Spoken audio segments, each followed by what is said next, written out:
أعوذ بالله من الشيطان الرجيم. بسم الله الرحمن الرحيم. ألف لام ميم. ذلك الكتاب لا ريب فيه هدى للمتقين الذين يؤمنون بالغيب ويقيمون الصلاة ومما رزقناهم ينفقون والذين يؤمنون بما أنزل إليك وما أنزل من قبلك وبالآخرة هم يوقنون أولئك على هدى من ربهم وأولئك هم المفلحون. إن الذين كفروا سواء عليهم أأنذرتهم أم لم تنذرهم لا يؤمنون ختم الله على قلوبهم وعلى سمعهم وعلى أبصارهم غشاوة ولهم عذاب عظيم. ومن الناس من يقول آمنا بالله وباليوم الآخر وما هم بمؤمنين يخادعون الله والذين آمنوا وما يخدعون إلا أنفسهم وما يشعرون في قلوبهم مرض فزادهم الله مرضا ولهم عذاب أليم بما كانوا يكذبون. وإذا قيل لهم لا تفسدوا في الأرض قالوا إنما نحن مصلحون ألا إنهم هم المفسدون ولكن لا يشعرون. وإذا قيل لهم آمنوا كما آمن الناس قالوا أنؤمن كما آمن السفهاء ألا إنهم هم السفهاء ولكن لا يعلمون. وإذا لقوا الذين آمنوا قالوا آمنا وإذا خلوا إلى شياطينهم قالوا إنا معكم إنما نحن مستهزئون الله يستهزئ بهم ويمدهم في طغيانهم يعمهون. أولئك الذين اشتروا الضلالة بالهدى فما ربحت تجارتهم وما كانوا مهتدين. مثلهم كمثل الذي استوقد نارا فلما أضاءت ما حوله ذهب الله بنورهم وتركهم في ظلمات لا يبصرون صم بكم عمي فهم لا يرجعون. أو كصيب من السماء فيه ظلمات ورعد وبرق يجعلون أصابعهم في آذانهم من الصواعق حذر الموت والله محيط بالكافرين. يكاد البرق يخطف أبصارهم كلما أضاء لهم مشوا فيه وإذا أظلم عليهم قاموا ولو شاء الله لذهب بسمعهم وأبصارهم إن الله على كل شيء قدير. يا أيها الناس اعبدوا ربكم الذي خلقكم والذين من قبلكم لعلكم تتقون الذي جعل لكم الأرض فراشا والسماء بناء وأنزل من السماء ماء فأخرج به من الثمرات رزقا لكم فلا تجعلوا لله أندادا وأنتم تعلمون. وإن كنتم في ريب مما نزلنا على عبدنا فأتوا بسورة من مثله وادعوا شهداءكم من دون الله إن كنتم صادقين فإن لم تفعلوا ولن تفعلوا فاتقوا النار التي وقودها الناس والحجارة أعدت للكافرين. وبشر الذين آمنوا وعملوا الصالحات أن لهم جنات تجري من تحتها الأنهار كلما رزقوا منها من ثمرة رزقا قالوا هذا الذي رزقنا من قبل وأتوا به متشابها ولهم فيها أزواج مطهرة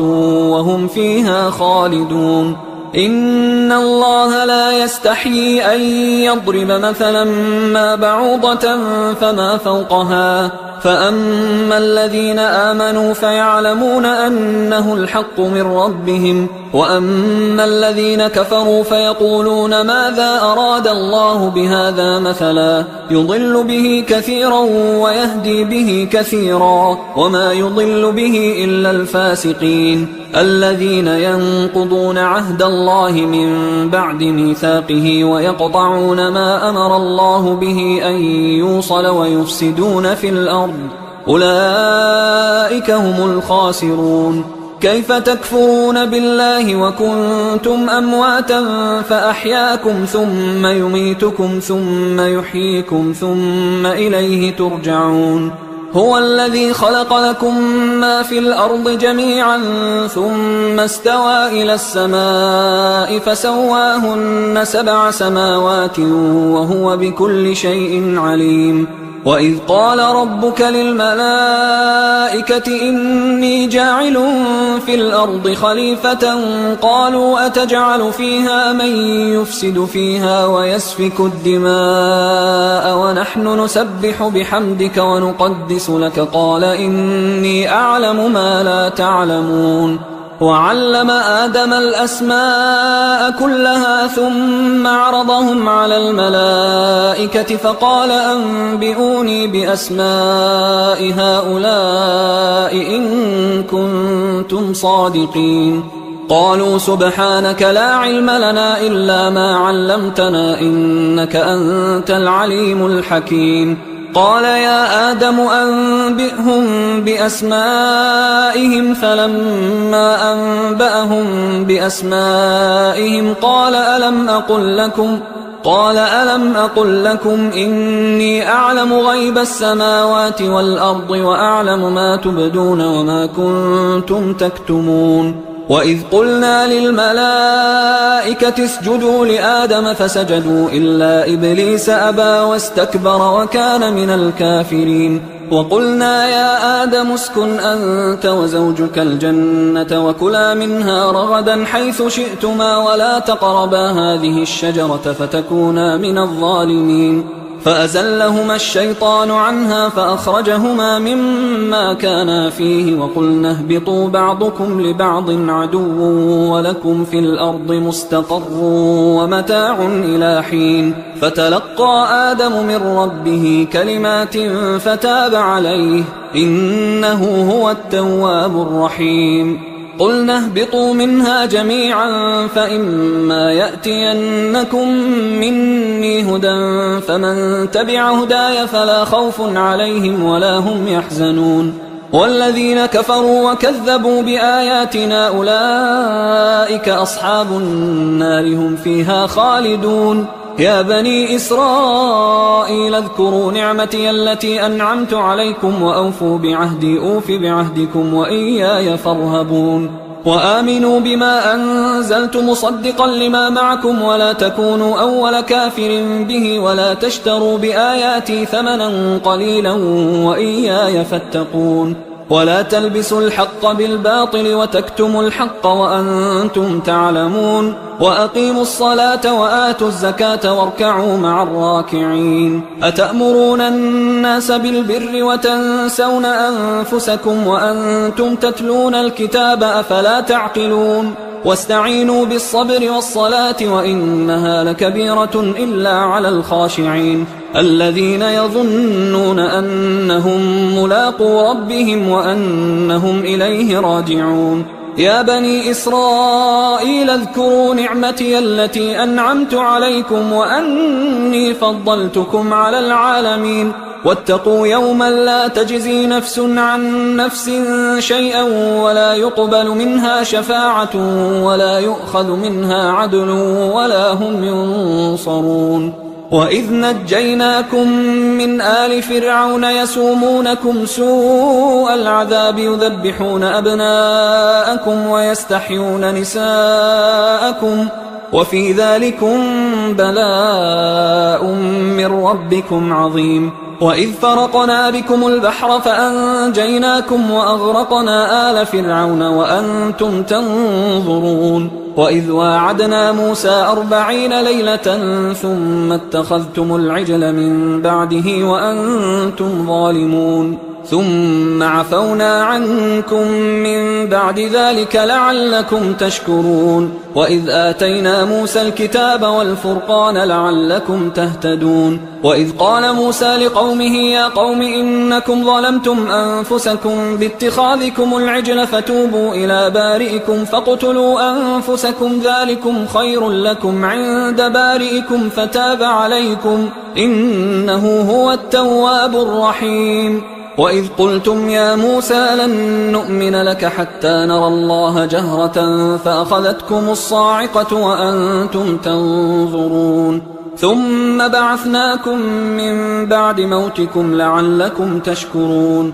وظللنا عليكم الغمام وأنزلنا عليكم المن والسلوى كلوا من طيبات ما رزقناكم وما ظلمونا ولكن كانوا أنفسهم يظلمون وإذ قلنا ادخلوا هذه القرية فكلوا منها حيث شئتم رغدا وادخلوا الباب سجدا وقولوا حطة نغفر لكم خطاياكم وسنزيد المحسنين فبدل الذين ظلموا قولا غير الذي قيل لهم فأنزلنا على الذين ظلموا رجزا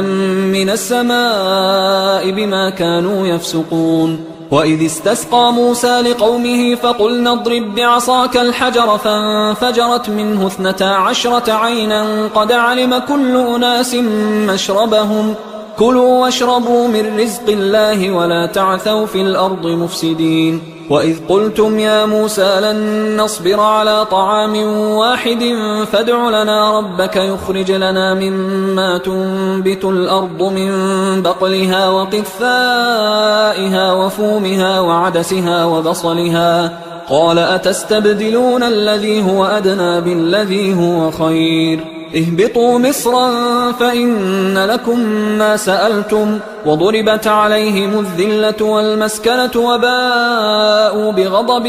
من الله ذلك بأنهم كانوا يكفرون بآيات الله ويقتلون النبيين بغير الحق ذلك بما عصوا وكانوا يعتدون إن الذين آمنوا والذين هادوا والنصارى والصابئين من آمن بالله واليوم الآخر وعمل صالحا فلهم أجرهم عند ربهم ولا خوف عليهم ولا هم يحزنون وإذ أخذنا ميثاقكم ورفعنا فوقكم الطور خذوا ما آتيناكم بقوة واذكروا ما فيه لعلكم تتقون ثم توليتم من بعد ذلك فلولا فضل الله عليكم ورحمته لكنتم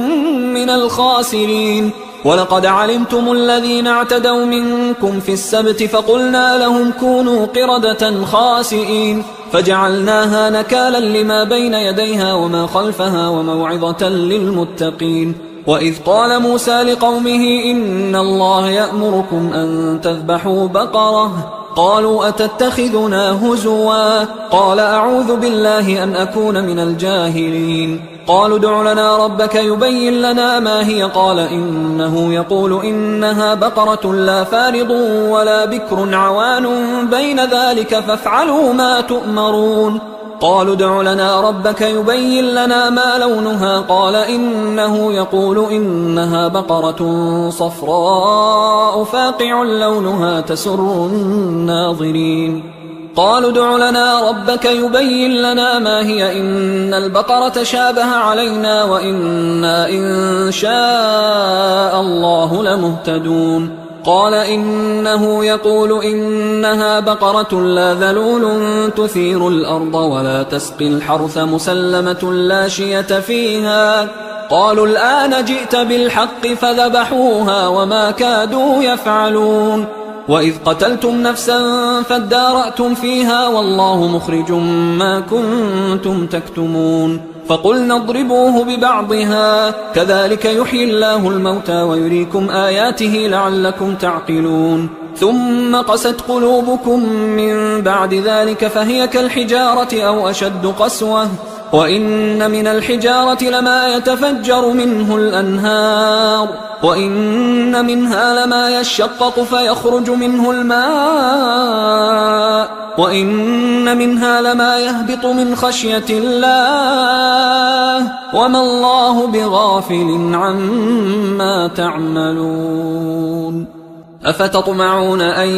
يؤمنوا لكم وقد كان فريق منهم يسمعون كلام الله ثم يحرفونه من بعد ما عقلوه وهم يعلمون وإذا لقوا الذين آمنوا قالوا آمنا وإذا خلا بعضهم إلى بعض قالوا أتحدثونهم بما فتح الله عليكم ليحاجوكم به عند ربكم أفلا تعقلون أولا يعلمون أن الله يعلم ما يسرون وما يعلنون ومنهم أميون لا يعلمون الكتاب إلا أماني وإنهم إلا يظنون فويل للذين يكتبون الكتاب بأيديهم ثم يقولون هذا من عند الله ليشتروا به ثمنا قليلا فويل لهم مما كتبت أيديهم وويل لهم مما يكسبون وقالوا لن تمسنا النار إلا أياما معدودة قل أتخذتم عند الله عهدا فلن يخلف الله عهده أم تقولون على الله ما لا تعلمون بلى من كسب سيئة وأحاطت به خطيئته فأولئك أصحاب النار هم فيها خالدون والذين آمنوا وعملوا الصالحات أولئك أصحاب الجنة هم فيها خالدون وإذ أخذنا ميثاق بني إسرائيل لا تعبدون إلا الله وبالوالدين إحسانا وذي القربى واليتامى والمساكين وقولوا للناس حسنا وأقيموا الصلاة وآتوا الزكاة ثم توليتم إلا قليلا منكم وأنتم معرضون وإذ أخذنا ميثاقكم لا تسفكون دماءكم ولا تخرجون أنفسكم من دياركم ثم أقررتم وأنتم تشهدون ثم أنتم هؤلاء تقتلون أنفسكم وتخرجون فريقا منكم من ديارهم تظاهرون عليهم بالإثم والعدوان وإن يأتوكم أسارى تفادوهم وهو محرم عليكم إخراجهم أفتؤمنون ببعض الكتاب وتكفرون ببعض فما جزاء من يفعل ذلك منكم إلا خزي في الحياة الدنيا ويوم القيامة يردون إلى أشد العذاب وما الله بغافل عما تعملون أولئك الذين اشتروا الحياة الدنيا بالآخرة فلا يخفف عنهم العذاب ولا هم ينصرون ولقد آتينا موسى الكتاب وقفينا من بعده بالرسل وآتينا عيسى ابن مريم البينات وأيدناه بروح القدس أفكلما جاءكم رسول بما لا تهوى أنفسكم استكبرتم ففريقا كذبتم وفريقا تقتلون وقالوا قلوبنا غلف بل لعنهم الله بكفرهم فقليلا ما يؤمنون ولما جاءهم كتاب من عند الله مصدق لما معهم وكانوا من قبل يستفتحون على الذين كفروا فلما جاءهم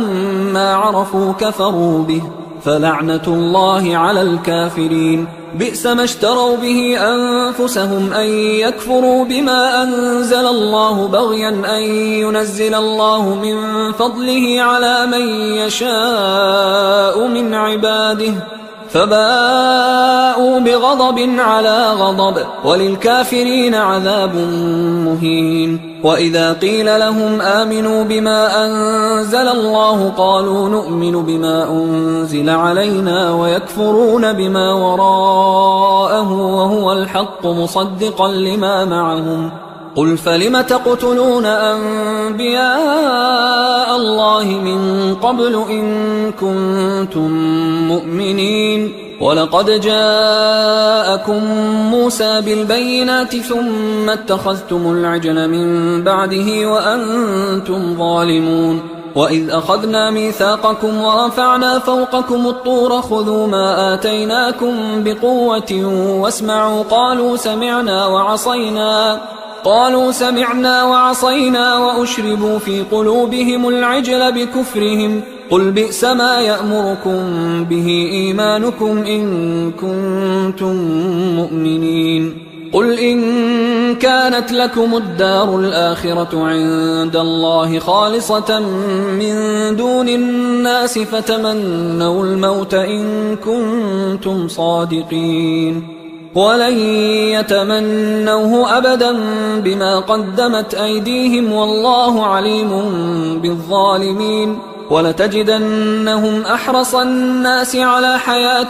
ومن الذين أشركوا يود أحدهم لو يعمر 1000 سنة وما هو بمزحزحه من العذاب أن يعمر والله بصير بما يعملون قل من كان عدوا لجبريل فإنه نزله على قلبك بإذن الله مصدقا لما بين يديه وهدى وبشرى للمؤمنين من كان عدوا لله وملائكته ورسله وجبريل وميكال فإن الله عدو للكافرين ولقد أنزلنا إليك آيات بينات وما يكفر بها إلا الفاسقون أوكلما عاهدوا عهدا نبذه فريق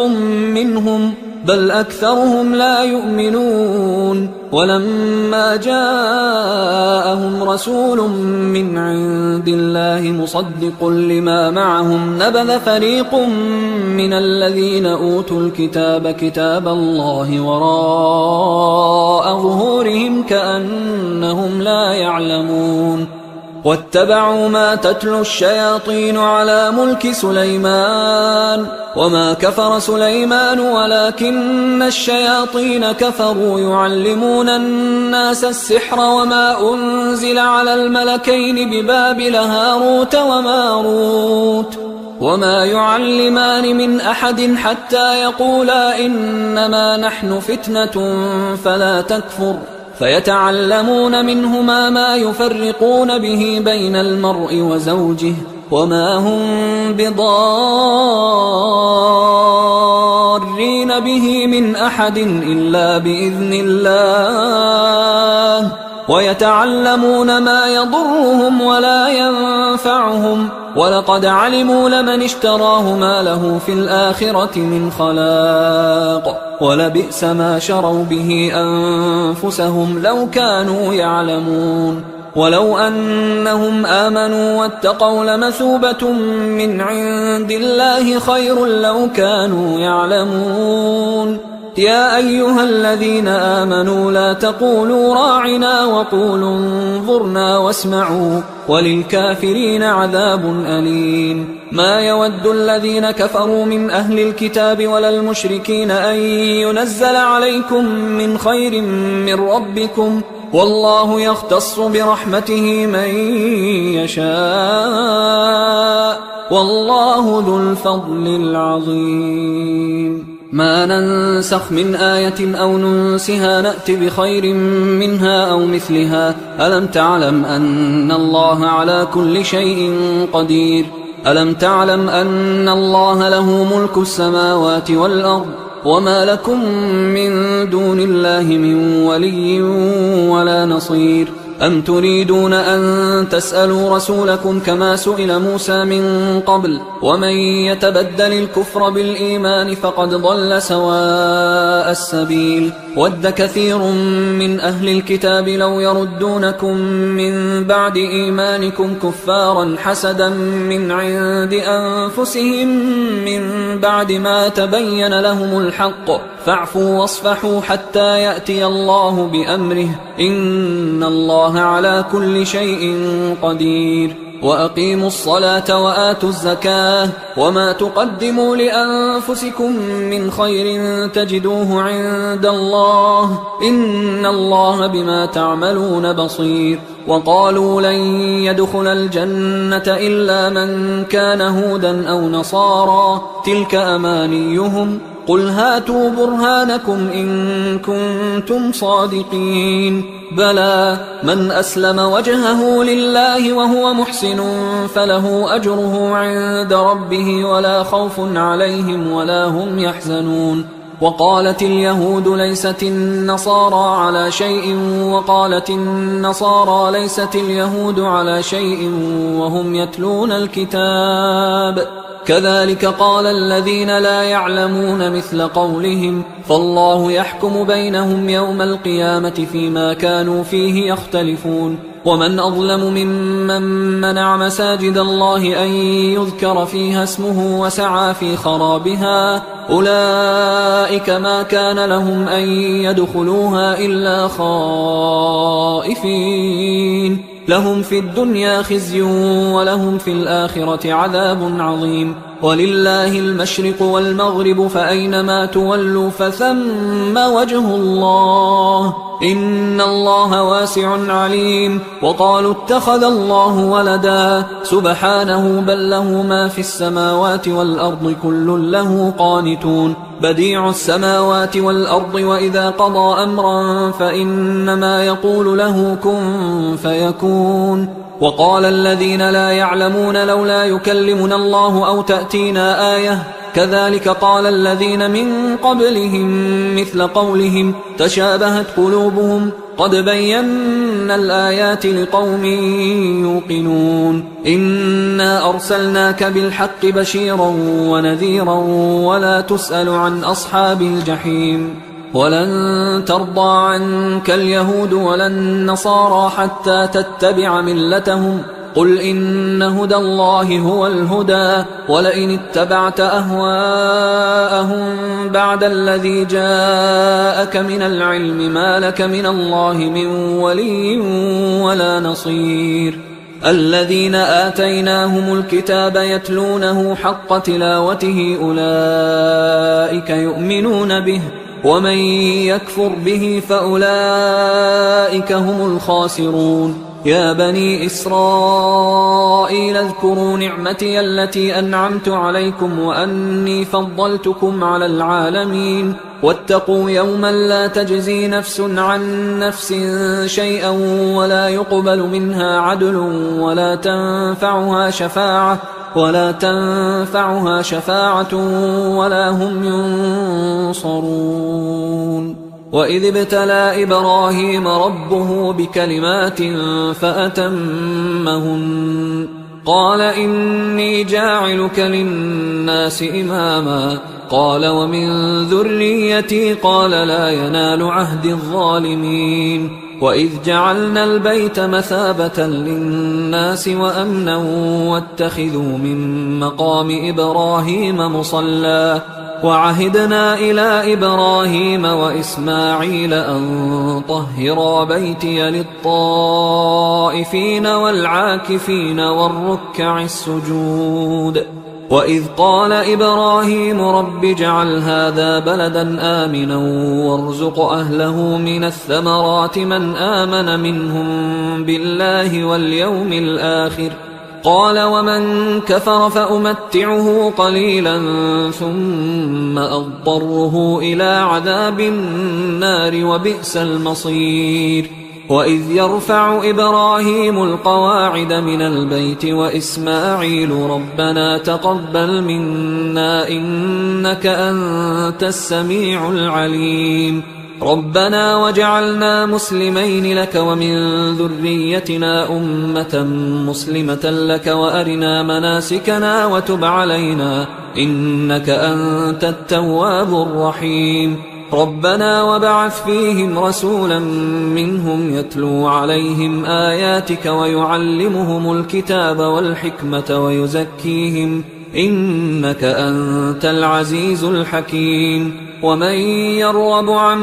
ملة إبراهيم إلا من سفه نفسه ولقد اصطفيناه في الدنيا وإنه في الآخرة لمن الصالحين إذ قال له ربه أسلم قال أسلمت لرب العالمين. ووصى بها إبراهيم بنيه ويعقوب يا بني إن الله اصطفى لكم الدين فلا تموتن إلا وأنتم مسلمون. أم كنتم شهداء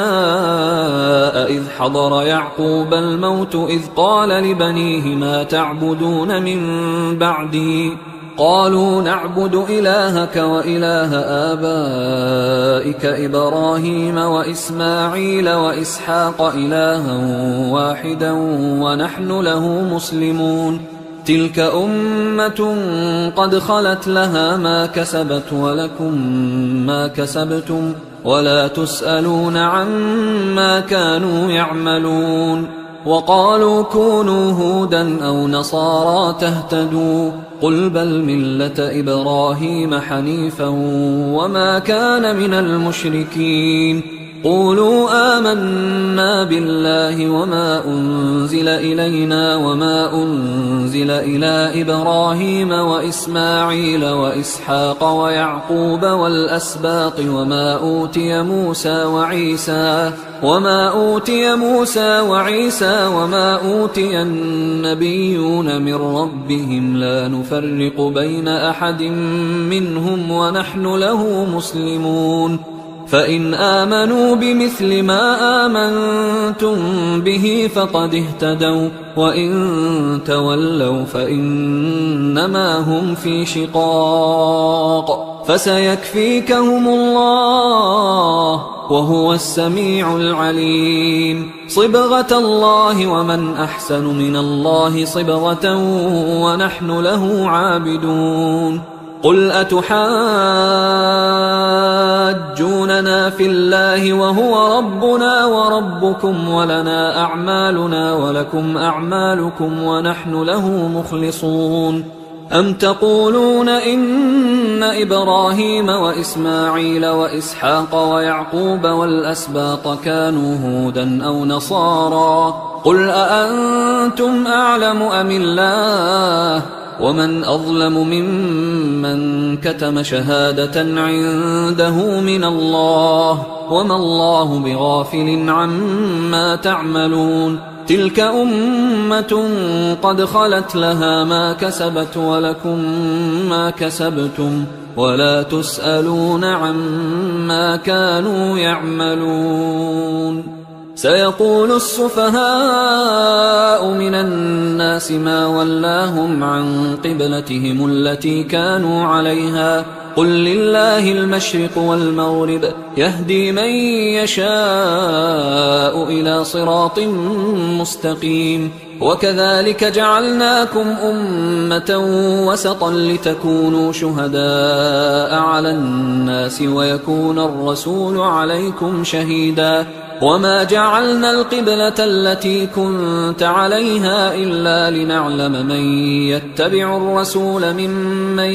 ينقلب على عقبيه وإن كانت لكبيرة إلا على الذين هدى الله وما كان الله ليضيع إيمانكم إن الله بالناس لرؤوف رحيم. قد نرى تقلب وجهك في السماء فلنولينك قبلة ترضاها فول وجهك شطر المسجد الحرام وحيث ما كنتم فولوا وجوهكم شطره وإن الذين أوتوا الكتاب ليعلمون أنه الحق من ربهم وما الله بغافل عما يعملون. ولئن أتيت الذين أوتوا الكتاب بكل آية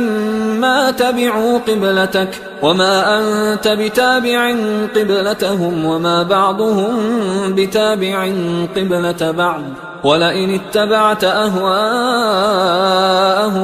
من بعد ما جاءك من العلم إنك إذا لمن الظالمين. الذين آتيناهم الكتاب يعرفونه كما يعرفون أبناءهم وإن فريقا منهم ليكتمون الحق وهم يعلمون الحق من ربك فلا تكونن من الممترين ولكل وجهة هو موليها فاستبقوا الخيرات أينما تكونوا يأت بكم الله جميعا إن الله على كل شيء قدير ومن حيث خرجت فول وجهك شطر المسجد الحرام وإنه للحق من ربك وما الله بغافل عما تعملون ومن حيث خرجت فول وجهك شطر المسجد الحرام وحيث ما كنتم فولوا وجوهكم شطره لئلا يكون للناس عليكم حجة إلا الذين ظلموا منهم فلا تخشوهم واخشوني ولأتم نعمتي عليكم ولعلكم تهتدون كما أرسلنا فيكم رسولا منكم يتلو عليكم آياتنا ويزكيكم ويعلمكم الكتاب والحكمة ويعلمكم ما لم تكونوا تعلمون فاذكروني أذكركم واشكروا لي ولا تكفرون يا أيها الذين آمنوا استعينوا بالصبر والصلاة إن الله مع الصابرين ولا تقولوا لمن يقتل في سبيل الله أموات بل أحياء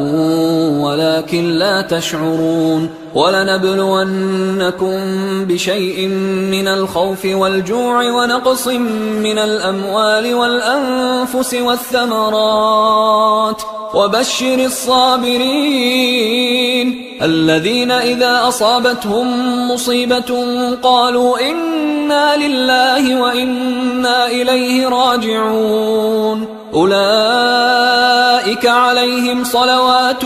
من ربهم ورحمة وأولئك هم المهتدون إن الصفا والمروة من شعائر الله فمن حج البيت أو اعتمر فلا جناح عليه أن يطوف بهما ومن تطوع خيرا فإن الله شاكر عليم إن الذين يكتمون ما أنزلنا من البينات والهدى من بعد ما بيناه للناس في الكتاب أولئك يلعنهم الله ويلعنهم اللاعنون إلا الذين تابوا وأصلحوا وبينوا فأولئك أتوب عليهم وأنا التواب الرحيم إن الذين كفروا وماتوا وهم كفار أولئك عليهم لعنة الله والملائكة والناس أجمعين خالدين فيها لا يخفف عنهم العذاب ولا هم ينظرون وإلهكم إله واحد لا إله إلا هو الرحمن الرحيم إن في خلق السماوات والأرض واختلاف الليل والنهار والفلك التي تجري في البحر بما ينفع الناس وما أنزل الله من السماء من ماء فأحيا به الأرض بعد موتها وبث فيها من كل دابة وتصريف الرياح والسحاب المسخر بين السماء والأرض لآيات لقوم يعقلون ومن الناس من يتخذ من دون الله أندادا يحبونهم كحب الله والذين آمنوا أشد حبا لله ولو يرى الذين ظلموا إذ يرون العذاب أن القوة لله جميعا وأن الله شديد العذاب إذ تبرأ الذين اتبعوا من الذين اتبعوا ورأوا العذاب وتقطعت بهم الأسباب وقال الذين اتبعوا لو أن لنا كرة فنتبرأ منهم كما تبرأوا منا كذلك يريهم الله أعمالهم حسرات عليهم وما هم بخارجين من النار. يا أيها الناس كلوا مما في الأرض حلالا طيبا ولا تتبعوا خطوات الشيطان إنه لكم عدو مبين. إنما يأمركم بالسوء والفحشاء وأن تقولوا على الله ما لا تعلمون. وإذا قيل لهم اتبعوا ما أنزل الله قالوا بل نتبع ما ألفينا عليه آباءنا أولو كان آباؤهم لا يعقلون شيئا ولا يهتدون. ومثل الذين كفروا كمثل الذي ينعق بما لا يسمع إلا دعاء ونداء صم بكم عمي فهم لا يعقلون. يا أيها الذين آمنوا كلوا من طيبات ما رزقناكم واشكروا لله إن كنتم إياه تعبدون. إنما حرم عليكم الميتة والدم ولحم الخنزير وما أهل به لغير الله فمن اضطر غير باغ ولا عاد فلا إثم عليه إن الله غفور رحيم. إن الذين يكتمون ما أنزل الله من الكتاب ويشترون به ثمنا قليلا أولئك ما يأكلون في بطونهم إلا النار ولا يكلمهم الله يوم القيامة ولا يزكيهم ولهم عذاب أليم. أولئك الذين اشتروا الضلالة بالهدى والعذاب بالمغفرة فما أصبرهم على النار ذلك بأن الله نزل الكتاب بالحق وإن الذين اختلفوا في الكتاب لفي شقاق بعيد. ليس البر أن تولوا وجوهكم قبل المشرق والمغرب ولكن البر من آمن بالله واليوم الآخر والملائكة والكتاب والنبيين وآتى المال على حبه ذوي القربى واليتامى والمساكين وابن السبيل والسائلين وفي الرقاب وأقام الصلاة وآتى الزكاة والموفون بعهدهم إذا عاهدوا والصابرين في البأساء والضراء وحين البأس أولئك الذين صدقوا وأولئك هم المتقون. يا أيها الذين آمنوا كتب عليكم القصاص في القتلى الحر بالحر والعبد بالعبد والأنثى بالأنثى فمن عفي له من أخيه شيء فاتباع بالمعروف وأداء إليه بإحسان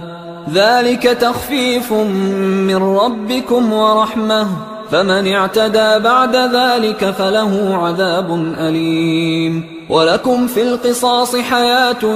يا أولي الألباب لعلكم تتقون. كتب عليكم إذا حضر أحدكم الموت إن ترك خيرا الوصية للوالدين والأقربين بالمعروف حقا على المتقين فمن بدله بعدما سمعه فإنما إثمه على الذين يبدلونه إن الله سميع عليم. فمن خاف من موص جنفا أو إثما فأصلح بينهم فلا إثم عليه إن الله غفور رحيم. يا أيها الذين آمنوا كتب عليكم الصيام كما كتب على الذين من قبلكم لعلكم تتقون أياما معدودات، فمن كان منكم مريضا أو على سفر فعدة من أيام أخر، وعلى الذين يطيقونه فدية طعام مسكين، فمن تطوع خيرا فهو خير له، وأن تصوموا خير لكم إن كنتم تعلمون. شهر رمضان الذي أنزل فيه القرآن هدى للناس وبينات من الهدى والفرقان، فمن شهد منكم الشهر فليصم، ومن كان مريضا أو على سفر فعدة من أيام أخر، يريد الله بكم اليسر ولا يريد بكم العسر ولتكملوا العدة ولتكبروا الله على ما هداكم ولعلكم تشكرون. وإذا سألك عبادي عني فإني قريب أجيب دعوة الداعي إذا دعان، فليستجيبوا لي وليؤمنوا بي لعلهم يرشدون. أحل لكم ليلة الصيام الرفث إلى نسائكم هن لباس لكم وأنتم لباس لهن، علم الله أنكم كنتم تختانون أنفسكم فتاب عليكم وعفى عنكم، فالآن باشروهن وابتغوا ما كتب الله لكم، وكلوا واشربوا حتى يتبين لكم الخيط الأبيض من الخيط الأسود من الفجر، ثم أتموا الصيام إلى الليل، ولا تباشروهن وأنتم عاكفون في المساجد، تلك حدود الله فلا تقربوها، كذلك يبين الله آياته للناس لعلهم يتقون. ولا تأكلوا أموالكم بينكم بالباطل وتدلوا بها إلى الحكام لتأكلوا فريقا من أموال الناس بالإثم وأنتم تعلمون. يسألونك عن الأهلة قل هي مواقيت للناس والحج، وليس البر بأن تأتوا البيوت من ظهورها ولكن البر من اتقى، وأتوا البيوت من أبوابها واتقوا الله لعلكم تفلحون. وقاتلوا في سبيل الله الذين يقاتلونكم ولا تعتدوا إن الله لا يحب المعتدين. وقتلوهم حيث ثقفتموهم وأخرجوهم من حيث أخرجوكم والفتنة أشد من القتل، ولا تقاتلوهم عند المسجد الحرام حتى يقاتلوكم فيه، فإن قاتلوكم فاقتلوهم، كذلك جزاء الكافرين، فإن انتهوا فإن الله غفور رحيم. وقاتلوهم حتى لا تكون فتنة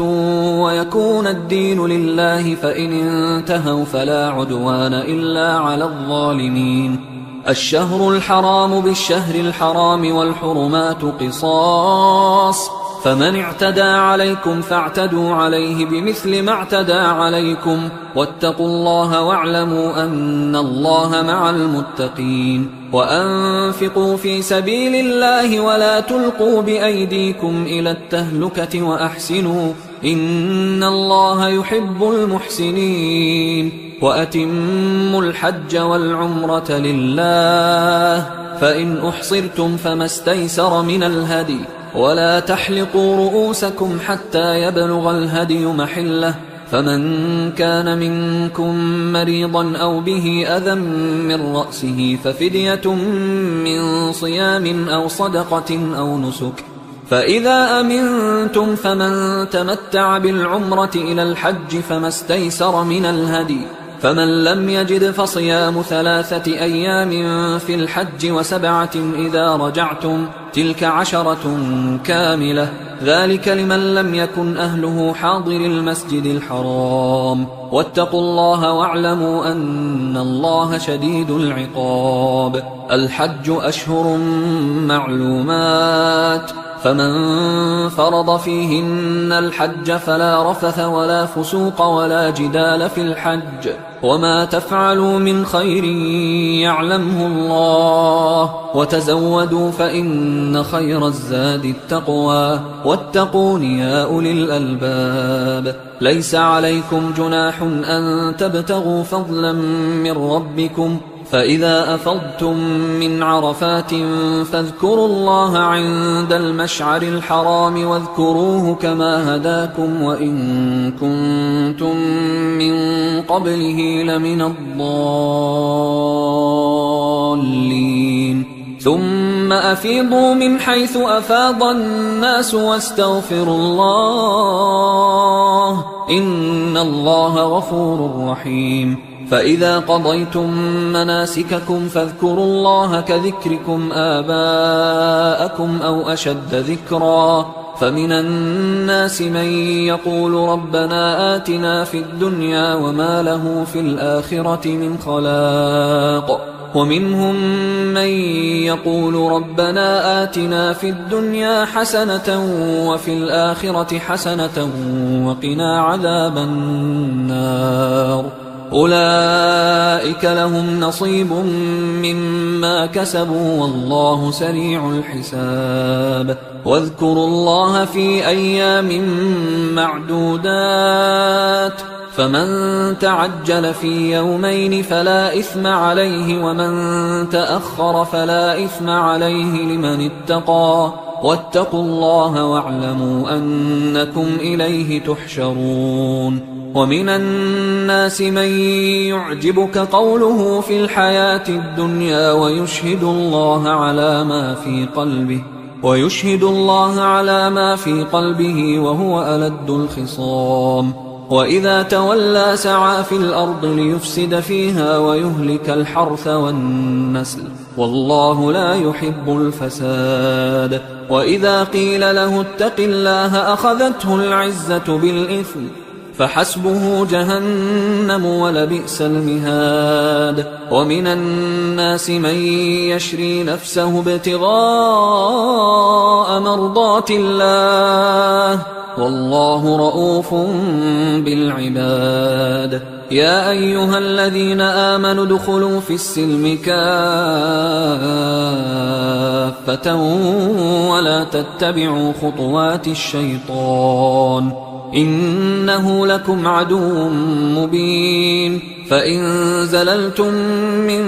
بعد ما جاءتكم البينات فاعلموا أن الله عزيز حكيم هل ينظرون إلا أن يأتيهم الله في ظلل من الغمام والملائكة وقضي الأمر وإلى الله ترجع الأمور سل بني إسرائيل كم آتيناهم من آية بينة ومن يبدل نعمة الله من بعد ما جاءته فإن الله شديد العقاب زين للذين كفروا الحياة الدنيا ويسخرون من الذين آمنوا والذين اتقوا فوقهم يوم القيامة والله يرزق من يشاء بغير حساب كان الناس أمة واحدة فبعث الله النبيين مبشرين ومنذرين وأنزل معهم الكتاب بالحق ليحكم بين الناس فيما اختلفوا فيه وما اختلف فيه إلا الذين أوتوه من بعد ما جاءتهم البينات بغيا بينهم فهدى الله الذين آمنوا لما اختلفوا فيه من الحق بإذنه والله يهدي من يشاء إلى صراط مستقيم أم حسبتم أن تدخلوا الجنة ولما يأتكم مثل الذين خلوا من قبلكم مستهم البأساء والضراء وزلزلوا حتى يقول الرسول والذين آمنوا معه متى نصر الله ألا إن نصر الله قريب يسألونك ماذا ينفقون قل ما أنفقتم من خير فللوالدين والأقربين واليتامى والمساكين وابن السبيل وما تفعلوا من خير فإن الله به عليم كتب عليكم القتال وهو كره لكم وعسى أن تكرهوا شيئا وهو خير لكم وعسى أن تحبوا شيئا وهو شر لكم والله يعلم وأنتم لا تعلمون يسألونك عن الشهر الحرام قتال فيه قل قتال فيه كبير وصد عن سبيل الله وكفر به والمسجد الحرام وإخراج أهله منه أكبر عند الله والفتنة أكبر من القتل ولا يزالون يقاتلونكم حتى يردوكم عن دينكم إن استطاعوا ومن يرتدد منكم عن دينه فيمت وهو كافر فأولئك حبطت أعمالهم في الدنيا والآخرة وأولئك أصحاب النار هم فيها خالدون إن الذين آمنوا والذين هاجروا وجاهدوا في سبيل الله أولئك يرجون رحمة الله والله غفور رحيم يسألونك عن الخمر والميسر قل فيهما إثم كبير ومنافع للناس وإثمهما أكبر من نفعهما ويسألونك ماذا ينفقون قل العفو كذلك يبين الله لكم الآيات لعلكم تتفكرون في الدنيا والآخرة ويسألونك عن اليتامى قل إصلاح لهم خير وإن تخالطوهم فإخوانكم والله يعلم المفسد من المصلح ولو شاء الله لأعنتكم إن الله عزيز حكيم ولا تنكحوا المشركات حتى يؤمن ولأمة مؤمنة خير من مشركة ولو أعجبتكم ولا تنكحوا المشركين حتى يؤمنوا ولعبد مؤمن خير من مشرك ولو أعجبكم أولئك يدعون إلى النار والله يدعو إلى الجنة والمغفرة بإذنه ويبين آياته للناس لعلهم يتذكرون ويسألونك عن المحيض قل هو أذى فاعتزلوا النساء في المحيض ولا تقربوهن حتى يطهرن فإذا تطهرن فأتوهن من حيث أمركم الله إن الله يحب التوابين ويحب المتطهرين نساؤكم حرث لكم فأتوا حرثكم أنى شئتم وقدموا لأنفسكم واتقوا الله واعلموا أنكم ملاقوه وبشر المؤمنين ولا تجعلوا الله عرضة لأيمانكم أن تبروا وتتقوا وتصلحوا بين الناس والله سميع عليم لا يؤاخذكم الله باللغو في أيمانكم ولكن يؤاخذكم بما كسبت قلوبكم والله غفور حليم للذين يؤلون من نسائهم تربص 4 أشهر فإن فاءوا فإن الله غفور رحيم وإن عزموا الطلاق فإن الله سميع عليم والمطلقات يتربصن بأنفسهن 3 قروء ولا يحل لهن أن يكتمن ما خلق الله في أرحامهن إن كن يؤمن بالله واليوم الآخر وبعولتهن أحق بردهن في ذلك إن أرادوا إصلاحا ولهن مثل الذي عليهن بالمعروف وللرجال عليهن درجة والله عزيز حكيم الطلاق 2 فإمساك بمعروف أو تسريح بإحسان ولا يحل لكم أن تأخذوا مما آتيتموهن شيئا إلا أن يخافا ألا يقيما حدود الله فإن خفتم ألا يقيما حدود الله فلا جناح عليهما فيما افتدت به، تلك حدود الله فلا تعتدوها، ومن يتعد حدود الله فأولئك هم الظالمون. فإن طلقها فلا تحل له من بعد حتى تنكح زوجا غيره، فإن طلقها فلا جناح عليهما أن يتراجعا إن ظنا أن يقيما حدود الله، وتلك حدود الله يبينها لقوم يعلمون. وإذا طلقتم النساء فبلغن أجلهن فأمسكوهن بمعروف أو سرحوهن بمعروف، ولا تمسكوهن ضرارا لتعتدوا، ومن يفعل ذلك فقد ظلم نفسه. ولا تتخذوا آيات الله هزوا، واذكروا نعمة الله عليكم وما أنزل عليكم من الكتاب والحكمة يعظكم به، واتقوا الله واعلموا أن الله بكل شيء عليم. وإذا طلقتم النساء فبلغن أجلهن فلا تعضلوهن أن ينكحن أزواجهن إذا تراضوا بينهم بالمعروف، ذلك يوعظ به من كان منكم يؤمن بالله واليوم الآخر، ذلكم أزكى لكم وأطهر، والله يعلم وأنتم لا تعلمون. والوالدات يرضعن أولادهن حولين كاملين لمن أراد أن يتم الرضاعة، وعلى المولود له رزقهن وكسوتهن بالمعروف، لا تكلف نفس إلا وسعها، لا تضار والدة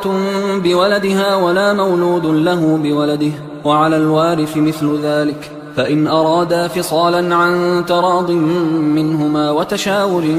فلا جناح عليهما. وإن أردتم أن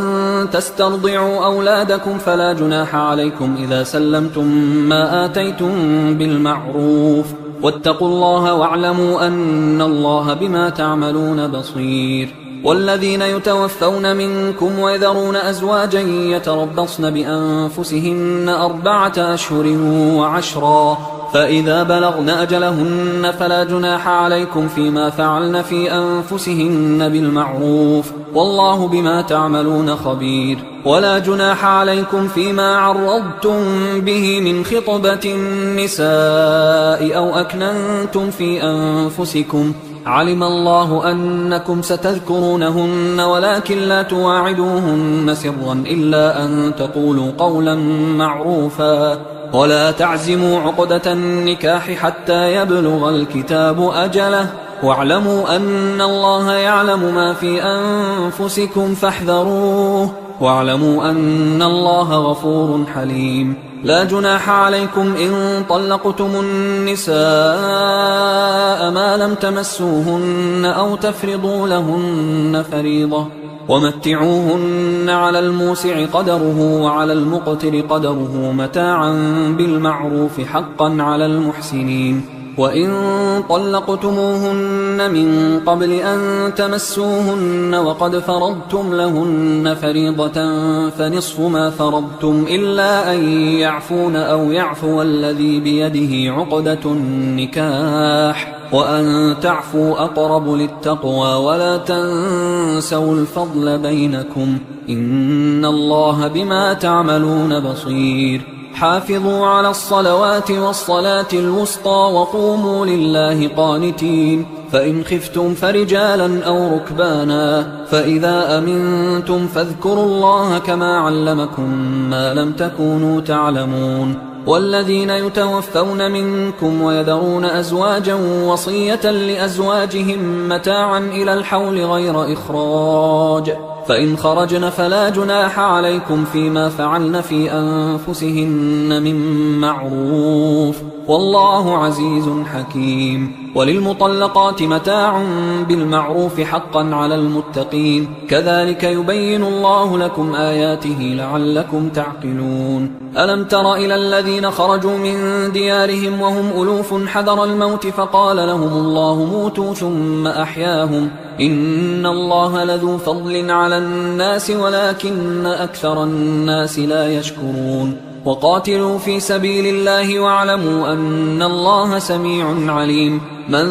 ذا الذي يقرض الله قرضا حسنا فيضاعفه له أضعافا كثيرة، والله يقبض ويبسط وإليه ترجعون. ألم تر إلى الملأ من بني إسرائيل من بعد موسى إذ قالوا لنبي له مبعث لنا ملكا نقاتل في سبيل الله، قال هل عسيتم إن كتب عليكم القتال ألا تقاتلوا؟ قالوا وما لنا ألا نقاتل في سبيل الله وقد أخرجنا من ديارنا وأبنائنا، فلما كتب عليهم القتال تولوا إلا قليلا منهم، والله عليم بالظالمين. وقال لهم نبيهم إن الله قد بعث لكم طالوت ملكا، قالوا أنى يكون له الملك علينا ونحن أحق بالملك منه ولم يؤت سعة من المال، قال إن الله اصطفاه عليكم وزاده بسطة في العلم والجسم، والله يؤتي ملكه من يشاء والله واسع عليم. وقال لهم نبيهم إن آية ملكه أن يأتيكم التابوت فيه سكينة من ربكم وبقية مما ترك آل موسى وآل هارون تحمله الملائكة، إن في ذلك لآية لكم إن كنتم مؤمنين. فلما فصل طالوت بالجنود قال إن الله مبتليكم بنهر فمن شرب منه فليس مني ومن لم يطعمه فإنه مني إلا من اغترف غرفة بيده، فشربوا منه إلا قليلا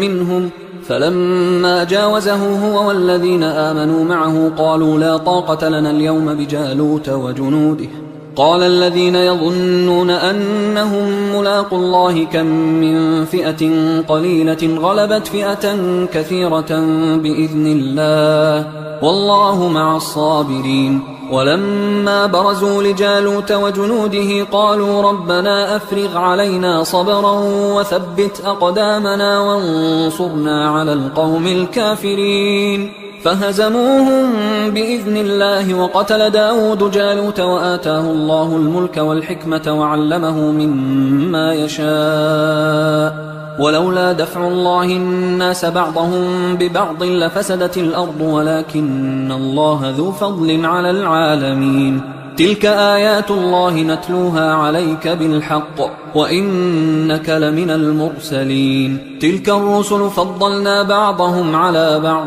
منهم من كلم الله ورفع بعضهم درجات، وآتينا عيسى ابن مريم البينات وأيدناه بروح القدس، ولو شاء الله ما اقتتل الذين من بعدهم من بعد ما جاءتهم البينات ولكن اختلفوا فمنهم من آمن ومنهم من كفر، ولو شاء الله ما اقتتلوا ولكن الله يفعل ما يريد. يا أيها الذين آمنوا أنفقوا مما رزقناكم من قبل أن يأتي يوم لا بيع فيه ولا خلة ولا شفاعة والكافرون هم الظالمون. الله لا إله إلا هو الحي القيوم لا تأخذه سنة ولا نوم، له ما في السماوات وما في الأرض، من ذا الذي يشفع عنده إلا بإذنه، يعلم ما بين أيديهم وما خلفهم ولا يحيطون بشيء من علمه إلا بما شاء، وسع كرسيه السماوات والأرض ولا يؤوده حفظهما وهو العلي العظيم. لا إكراه في الدين قد تبين الرشد من الغي، فمن يكفر بالطاغوت ويؤمن بالله فقد استمسك بالعروة الوثقى لا انفصام لها، والله سميع عليم. الله ولي الذين آمنوا يخرجهم من الظلمات إلى النور، والذين كفروا أولياؤهم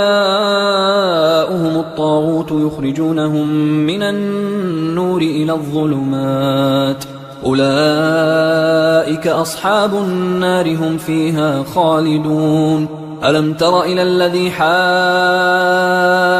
إبراهيم في ربه أن آتاه الله الملك إذ قال إبراهيم ربي الذي يحيي ويميت قال أنا أحيي وأميت. قال إبراهيم فإن الله يأتي بالشمس من المشرق فأت بها من المغرب فبهت الذي كفر والله لا يهدي القوم الظالمين. أو كالذي مر على قرية وهي خاوية على عروشها قال أنى يحيي هذه الله بعد موتها فأماته الله 100 عام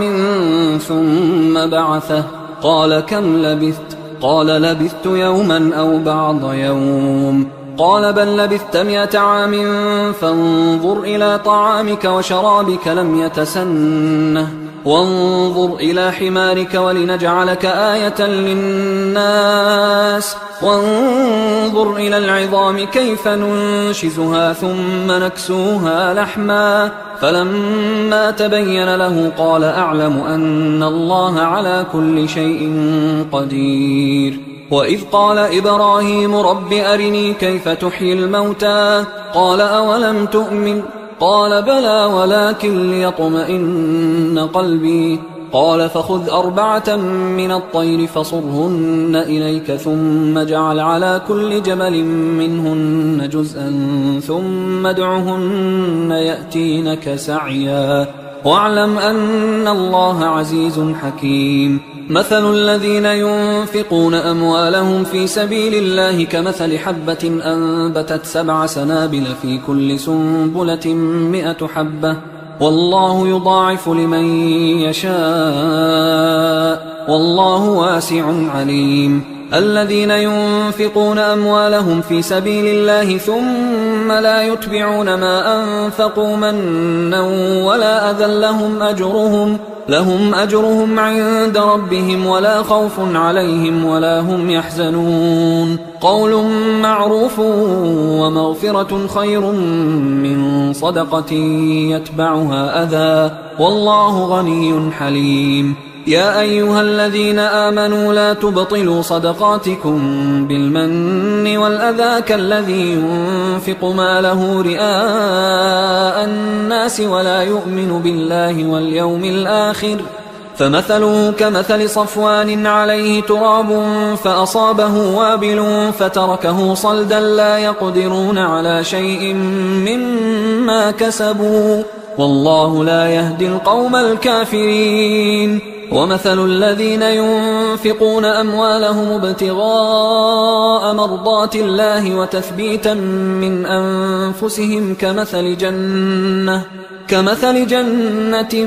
بربوة أصابها وابل فآتت أكلها ضعفين فإن لم يصبها وابل فطل والله بما تعملون بصير. أيود أحدكم أن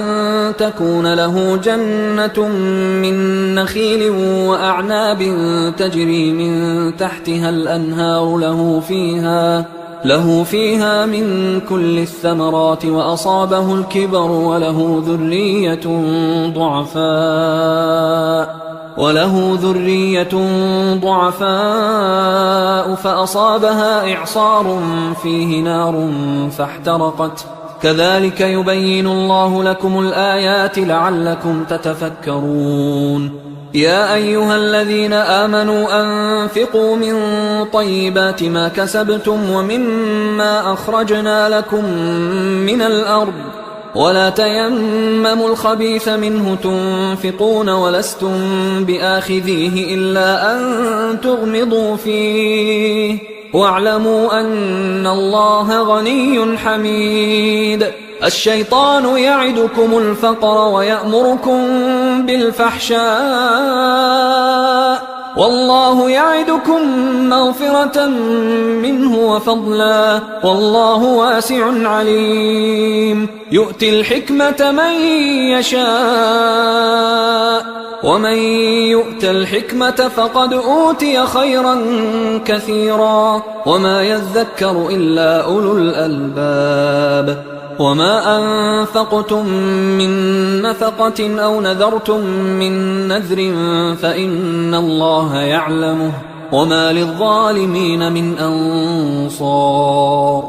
إن تبدوا الصدقات فنعما هي وإن تخفوها وتؤتوها الفقراء فهو خير لكم ويكفر عنكم من سيئاتكم والله بما تعملون خبير. ليس عليك هداهم ولكن الله يهدي من يشاء وما تنفقوا من خير فلأنفسكم وما تنفقون إلا ابتغاء وجه الله وما تنفقوا من خير يوفى إليكم وأنتم لا تظلمون. للفقراء الذين أحصروا في سبيل الله لا يستطيعون ضربا في الأرض يحسبهم الجاهل أغنياء من التعفف تعرفهم بسيماهم لا يسألون الناس إلحافا وما تنفقوا من خير فإن الله به عليم. الذين ينفقون أموالهم بالليل والنهار سرا وعلانية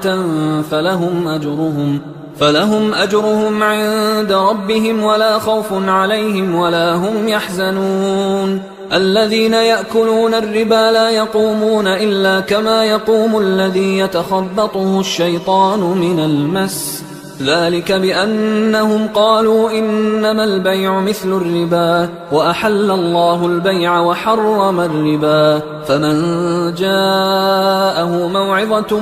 من ربه فانتهى فله ما سلف وأمره إلى الله ومن عاد فأولئك أصحاب النار هم فيها خالدون. يمحق الله الربا ويربي الصدقات والله لا يحب كل كفار أثيم. إن الذين آمنوا وعملوا الصالحات وأقاموا الصلاة وآتوا الزكاة لهم أجرهم عند ربهم ولا خوف عليهم ولا هم يحزنون. يا أيها الذين آمنوا اتقوا الله وذروا ما بقي من الربا إن كنتم مؤمنين فإن لم تفعلوا فأذنوا بحرب من الله ورسوله وإن تبتم فلكم رؤوس أموالكم لا تظلمون ولا تظلمون. وإن كان ذو عسرة فنظرة إلى ميسرة وأن تصدقوا خير لكم إن كنتم تعلمون. واتقوا يوما ترجعون فيه إلى الله ثم توفى كل نفس ما كسبت وهم لا يظلمون. يا أيها الذين آمنوا إذا تداينتم بدين إلى أجل مسمى فاكتبوه وليكتب بينكم كاتب بالعدل ولا يأب كاتب أن يكتب كما علمه الله فليكتب وليملل الذي عليه الحق وليتق الله ربه ولا يبخس منه شيئا فإن كان الذي عليه الحق سفيها أو ضعيفا أو لا يستطيع أن يمله فليملل وليه بالعدل واستشهدوا شهيدين من رجالكم فإن لم يكونا رجلين فرجل وامرأتان ممن ترضون من الشهداء أن تضل إحداهما فتذكر إحداهما الأخرى ولا يأبى الشهداء إذا ما دعوا ولا تسأموا أن تكتبوه صغيرا أو كبيرا إلى أجله ذلكم أقسط عند الله وأقوم للشهادة وأدنى ألا ترتابوا إلا أن تكون تجارة حاضرة تديرونها بينكم فليس عليكم جناح ألا تكتبوها وأشهدوا إذا تبايعتم ولا يضار كاتب ولا شهيد وإن تفعلوا فإنه فسوق بكم واتقوا الله ويعلمكم الله والله بكل شيء عليم وإن كنتم على سفر ولم تجدوا كاتبا فرهان مقبوضة فإن أمن بعضكم بعضا فليؤدي الذي اؤتمن أمانته وليتق الله ربه ولا تكتموا الشهادة ومن يكتمها فإنه آثم قلبه والله بما تعملون عليم لله ما في السماوات وما في الأرض وإن تبدوا ما في أنفسكم أو تخفوه يحاسبكم به الله فيغفر لمن يشاء ويعذب من يشاء والله على كل شيء قدير آمن الرسول بما أنزل إليه من ربه والمؤمنون كل آمن بالله وملائكته وكتبه ورسله لا نفرق بين أحد من رسله وقالوا سمعنا وأطعنا غفرانك ربنا وإليك المصير لا يكلف الله نفسا إلا وسعها لها ما كسبت وعليها ما اكتسبت ربنا لا تؤاخذنا إن نسينا أو أخطأنا ربنا ولا تحمل علينا إصرا كما حملته على الذين من قبلنا ربنا ولا تحملنا ما لا طاقة لنا به واعف عنا واغفر لنا وارحمنا أنت مولانا فانصرنا على القوم الكافرين. حصريا على قارئ القرآن.